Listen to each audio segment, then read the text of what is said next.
চট্টগ্রাম বন্দরের new mooring container টার্মিনালের ব্যবস্থাপনা নিয়ে বিদেশি কোম্পানির চুক্তির প্রক্রিয়া নিয়ে দ্বিধাবিভক্তি রায় দিয়েছে হাইকোর্ট। বৃহস্পতিবার বেলা 11:30টার দিকে জ্যেষ্ঠ বিচারপতি ফাতেমা নজিব চুক্তি প্রক্রিয়া অবৈধ ঘোষণা করেছেন। অন্যদিকে বেঞ্চের জুনিয়র বিচারপতি ফাতেমা আনোয়ার রিটটি খারিজ করে দেন।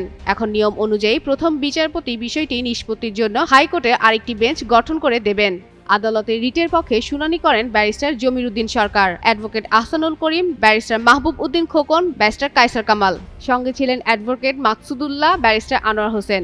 রাষ্ট্রপক্ষে শুনানি করেন অ্যাটর্নি জেনারেল মোহাম্মদ আসাদুজ্জামান, অতিরিক্ত অ্যাটর্নি জেনারেল অনিক আর হক। গত 30 জুলাই এনসিটি পরিচালনায় চট্টগ্রাম বন্দর কর্তৃপক্ষের বিদেশি কোম্পানির সঙ্গে চুক্তির চলমান প্রক্রিয়া কেন আইনগত কর্তৃত্ববর্ধিত ঘোষণা করা হবে না তা জানতে চেয়ে রুল দিয়েছেন হাইকোর্ট। এক রিট আবেদনের শুনানি নিয়ে রুল জারি করেছেন আদালত।